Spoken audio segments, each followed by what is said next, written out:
हम देख रहे हैं कि बहुत सारे चीफ जस्टिस भी सरकार के साथ चले जाते हैं और जिसको सरकार चाहती है सीबीआई डायरेक्टर बनाना, उसी को बना दिया जाता है। लीडर ऑफ ऑपोजिशन कुछ भी कहता रहे, जिसको सरकार चाहती है उसी को बना दिया जाता है। और सीबीआई से बाकी भी छेड़छाड़ हो रही है, लेकिन उसको भी कोर्ट नहीं रोक रहा। जो सुप्रीम कोर्ट का फैसला था उसके खिलाफ छेड़छाड़ सरकार कर रही है। उसी तरह से पुलिस के बारे में भी प्रकाश सिंह के केस में पुलिस रिफॉर्म्स का एक बहुत अच्छा जजमेंट सुप्रीम कोर्ट ने 2006 में दिया। अब आज देखिए 19 साल हो गए उस जजमेंट को आए हुए। 19 साल से वो जजमेंट की तामील नहीं करी गई है। बहुत सारे ज़्यादातर राज्य हैं जो तामील नहीं कर रहे हैं। उसमें एक चीज़ ये लिखी थी कि डीजीपी का सिलेक्शन, और ये तो बिल्कुल मिनिमल चीज़ लिखी थी, यूपीएससी 3 जनों का पैनल बनाएगी सीनियरिटी वगैरह देखकर, और उसमें से सरकार एक आदमी को डीजीपी सेलेक्ट करेगी। लेकिन हम देख रहे हैं कि इसकी तामील नहीं हो रही है और स्टेट आफ्टर स्टेट में सरकार खुद डीजीपी बना देती है या एक्टिंग डीजीपी बनाकर चालू रखती है। यूपीएससी से नाम भी नहीं आने देती, मतलब उनको कोई रिकॉर्ड ही नहीं देती जिससे यूपीएससी वो देखकर नाम भेज पाए। तो इस तरह से इन्होंने सुप्रीम कोर्ट के जो आदेश थे कि भाई हम पुलिस को, इन एजेंसीज को सरकार से थोड़ा स्वतंत्र बनाना चाहते हैं, उसके लिए ये सब होना चाहिए, इसका उल्लंघन करके इस मोदी सरकार ने इन सारी पुलिस को और बाकी एजेंसीज को बिल्कुल अपने कब्जे में कर लिया है कि जो वो चाहते हैं वो करते हैं। और रिजल्ट ये है कि बिल्कुल झूठे केस बनाए जाते हैं ऐसे ऐसे लोगों के खिलाफ, उमर खालिद, शर्जील इमाम और ये गुलफिशा फातिमा वगैरह के खिलाफ बिल्कुल झूठे केस बनाए जाते हैं। और इन लोगों को लगता है कि देखिए बाद में तो ये लोग एक्विट हो जाएंगे जब भी ट्रायल होगा। खैर दिल्ली राइट्स का तो ट्रायल मुझे नहीं लगता कि 20 साल में भी, 25 साल में भी ख़त्म हो सकता है, पर पुलिस वालों को लगता है कि आखिर में एक्विट हो जाएंगे। लेकिन अभी हमारा क्या जाता है, जो सरकार कह रही है कि इनके खिलाफ झूठा केस बना दो, हम बना देते हैं। बाद में एक्विट भी हो जाएंगे तो हमारा क्या जाएगा। मैं बहुत साल से ये कहता हूँ कि भाई ऐसे केस, बहुत सारे केसेस हुए हैं जिसमें 20-20 साल के बाद लोग एक्विट हुए हैं और ये पाया गया है कि इनके खिलाफ बिल्कुल झूठा केस बनाया गया है, फैब्रिकेटेड एविडेंस के आधार पर बनाया गया। ऐसे केस में ये जरूरी है कि उन पुलिस ऑफिसर्स को आइडेंटिफाई करके उनको दंडित किया जाए और सख्त दंडित किया जाए, तभी जाकर ये सिलसिला रुकेगा, थमेगा कि झूठे केस बनाने का। जब तक पुलिस वालों को ये एहसास नहीं होगा, पुलिस, एनआईए, सीबीआई, इन लोगों को ये एहसास नहीं होगा कि अगर हमने झूठा केस बनाया तो आगे चलकर हमको दंड देना पड़ेगा, तब तक ये सिलसिला नहीं थमने वाला है। आखिरी बात यह है कि इसमें न्यायपालिका का बहुत बड़ा रोल होता है, होना चाहिए, और न्यायपालिका को इसीलिए बनाया गया था कि हमारे मौलिक अधिकारों की रक्षा करे, कार्यपालिका विधायिका को अपने अपने दायरे में रखे। अब हम ये देख रहे हैं कि न्यायपालिका भी अपना काम करने में विफल हो रही है बहुत सारे केसेस में, और हमारे मौलिक अधिकारों की रक्षा नहीं हो पा रही है।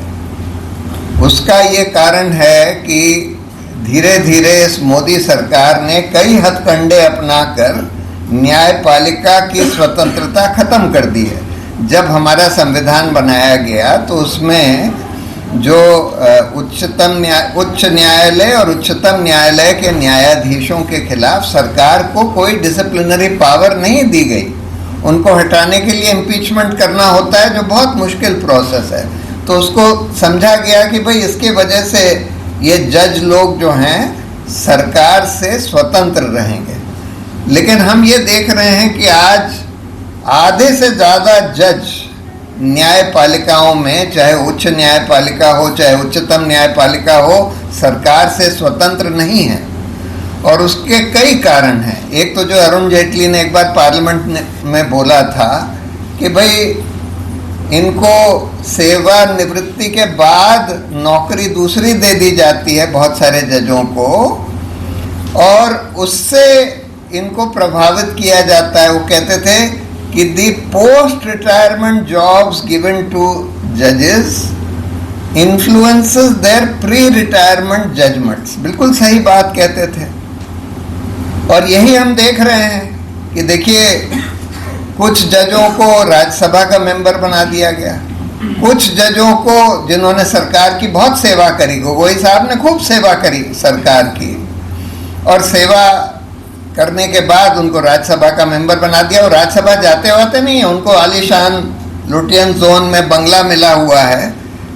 उनका अटेंडेंस रिकॉर्ड देख लीजिए, 100 में से 2 दिन जाते हैं पार्लियामेंट में, ना कभी कुछ बोला है पार्लियामेंट में, ना कुछ कंट्रीब्यूशन है, बस उनको एक बंगला दे दिया गया है। और इस वजह से लुटियन जोन में, और एक तो ये है, बहुत सारे जजों को गवर्नर बना दिया। सदाशिवम साहब जिन्होंने अमित शाह को बेल दी, उनको गवर्नर बना दिया। दूसरे नज़ीर साहब, उन्होंने अयोध्या का फैसला दिया, उनको भी गवर्नर बना दिया। अरुण मिश्रा जिन्होंने कितने ही 20 फैसले सरकार के हक में दिए, बिरला सहारा वाला, अडानी को तो कम से कम 20,000 करोड़ का फायदा सिर्फ अरुण मिश्रा ने कराया अपने फैसलों से, और वो भी बिल्कुल गैर कानूनी तरीके से वेकेशन में उनके केस टेकअप कर करके। और अरुण मिश्रा को नेशनल ह्यूमन राइट्स कमीशन का चेयरमैन बना दिया था। अभी ये खानविलकर साहब जिन्होंने यूएपीए और पीएमएलए को और ज्यादा सख्त बनाने के लिए फैसले दिए, उनको लोकपाल बना दिया है। तो ये एक प्रॉब्लम है। दूसरी जो इस मोदी सरकार ने करी है कि कानून ये कहता है कि जजों का चयन सुप्रीम कोर्ट के सीनियर जजेस करेंगे, और सरकार के पास एक ही राइट है, अगर उनको कुछ नाम अच्छे नहीं लगते तो वो नाम एक बार कोलिजियम को रीजंस के साथ वापस कर दें। उसके बाद अगर कोलिजियम जो है सीनियर जजेस का कोलिजियम यूनानिमसली उन नाम को फिर से भेजता है, तो सरकार को कोई अब ऑप्शन नहीं है, उनको वो अपॉइंट करने ही पड़ेंगे, ये कानून कहता है। लेकिन इस मोदी सरकार ने एक नया तरीका अख्तियार किया है। अगर उनको जो जजेस जो नाम भेजते हैं, देखिए आमतौर पर अब तो ये हो रहा है कि न्यायपालिका सरकार के इतने प्रभाव में आ गई है कि नाम ही ज़्यादातर वही भेजते हैं जो सरकार चाहती है। लेकिन कुछ जब कभी कभी कुछ इंडिपेंडेंट जजेस का नाम भेज देते हैं, जो इंडिपेंडेंट हों, स्वतंत्र हों, थोड़े स्ट्रांग हों, तो ये मोदी सरकार जो है उस नाम को ना तो वापस भेजती है, ना कबूल करती है। मतलब ना उनका अपॉइंटमेंट होता है, ना नाम वापस भेजा जाता है। सरकार बस उन नाम पर बैठ जाती है। बाकी जो सरकारी टाइप के जजेस उनको दिखते हैं, उनका नोटिफिकेशन अनाउंस हो जाता है।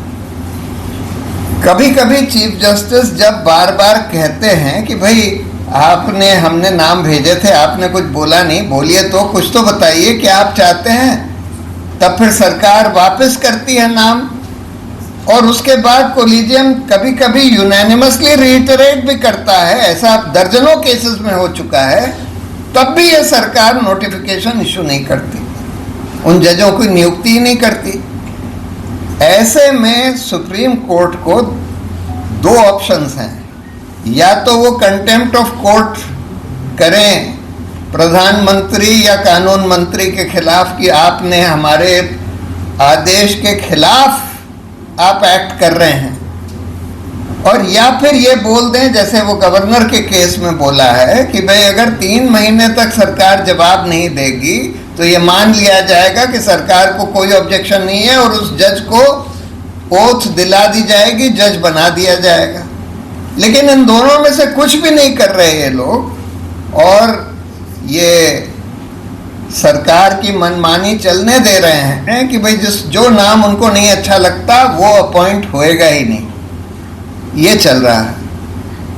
और वैसे भी जो पहले हम लोगों ने देखा था, जब कोई बहुत फांसीवादी सरकार दिखती है, जैसा इमरजेंसी में भी हुआ था, तब कोर्ट्स और जजेस जो हैं बहुत सारे डर जाते हैं।